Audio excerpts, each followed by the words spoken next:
ওরে শালা তুমি এখনই আইছাও? তো নানি কই আইছি সকাল সকাল যাবি পিঁয়াজ আর রসুন বই খুঁচাবো। আমি তো চলে আইছি, নানি কয়েছে আমার কেবল। কে বলি কয়েছে? হ্যাঁ, বাড়ি যাই তো নানির মজা দেখাই দেবো না আজকে। নানির মজা দেখাবা তো আমি কি করব? মজা দেখাবো না? পকেট পুরা টাকাগুলো আমার কাছে নেই আর সব তোর দেই। টাকা দেওয়া লাগে না তো, পাড়া সারা যেদিন তো জমা হয়েছে সেদিন তো 1 পয়সা করে দিতে দিতি। কাল কিসের পর দেখি যে 100 টাকা প্রতি এক না কম রয়েছে, তো সকালবেলা 100 টাকা দিয়ে আসলাম, কেটলাম যে সকাল সকাল যাবে বুঝি নিরতি।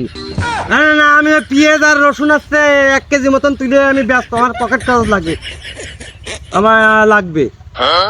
পটল তো দুবানে বাড়ি যাইয়ে নি। আর নানি কাজের কথা আমার কেবল কলে তো নানা জাতি হয়েছে, তাই আমি আইছি।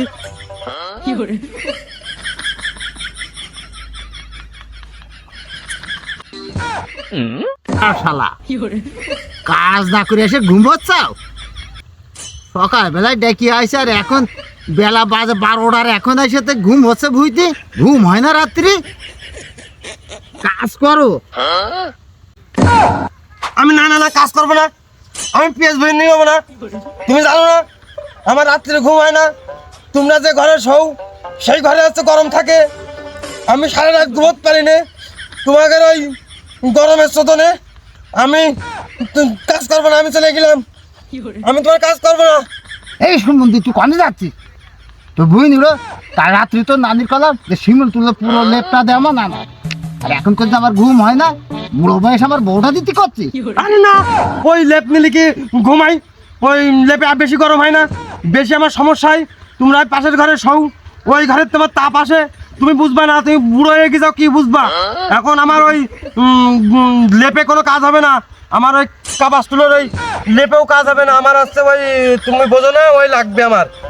ওরে বাড়ার শালা, আমার বাবা বিয়ে দিয়েছে, আমার 3-4টে চুল পাকি, আর তোর সবে মাত্র তো গোপ দাঁড়িয়ে গজাচ্ছে। দোকানে তোর বিয়ে, এই দেখ শ্বশুর খাতনা সব আমার, একটু সময় দে। তুমি মেরা কবে তুমি, আমি তোমার জন্য বসে থাকতে পারবো না। ওই স্মৃতি তুমি বোঝো না, তুমি তোমার ঘর থেকে তাপ আসে, আমি থাকতে পারতেছি না, আমার খুব সমস্যা হয়। আমি কি এমনি ঘুমাচ্ছি এই পিএসবিতে আইসে? তুমি জানো না ওই তোমাকে ঘরের কাজ কুস শব্দ আসে, আমি সেজন্য ঘুমাতে পারি না। না না, আমার সম্ভব না, শস্য দেখাত গিলে হবে না, পিএস দেখাত গিলে হবে না, আমার লাগবে লাগবে, আমার কবে দিবা তাই কাও, নয়তো আমি চলে গেলাম। না না, শ্বশুর উঠলি তোর বিয়েটা দিয়ে দেবান। তুই একটু থাম, তোর আল্লাহর কিরে তুই থাম, তোর এবার বিয়েটা দিয়েই সারবানে। তাহলে বলো কথা ফাইনাল, আমি তাহলে বসলাম পিএস বইতি। ওরে দুবানে, হ্যাঁ এই শস্য উঠলেই বলো আমার দিয়ে দেবা। সারবো শালা, কোন কোন করতেছো আমি কিছু বুঝি নে। আমি বলো তোমার ওই কথার অপেক্ষায় থাকলাম। আয় তো বিয়ে দিয়ে ছাড়বো এবার আমি। তুমি লোক লাগাই দাও যাতে পাওয়া যায়। ওরে থাম, ওরে একটু থাম, বললাম যে তোর বিয়ে দুবানে দিয়ে ছাড়বো এবার আমি। নানিরও রাজি করেছি আমি, তুমি শুধু একটু দেখলে হয়ে যাচ্ছে। আমি শীতের আমার এই মাঝখানে শীতের মধ্যে দিতে হবে বলো। হ্যাঁ দুবানে বিয়ে দিয়ে ছাড়বো তোর এবার আমি। ঠিক আছে তাহলে। হ্যাঁ কথা দিলাম, এই শস্য উঠবে, শস্য উঠুক, এই এই যে ক্ষেত খামারে কিটা দেখবে নানু ভাই, তুই আমার আছে কিটা, তোর বিয়ে দিয়েই ছাড়বো। নতুন বিয়ে শস্য ও আমি বলতে পারিছি, ওই তুমি আমার দেরি করার চাও, আমি জানি ওই নানি অসুস্থ, একটু ওই পড়ে নানি একটু পড়ে মরে গেলি, ওই তুমি তখন আমার বিয়ে দিয়ে হবা, মানে একটা ঝামেলা করার একটা ধান্দা করতে চাও। আমি তোমার চ্যালেঞ্জ বুঝতে পারিছি। ও বলে মানবো না, নানি সুস্থ থাকতে থাকতে আমার বিয়ে দিতে হবে। হবে হবে হবে, বিয়ে দিয়েই ছাড়বো এবার।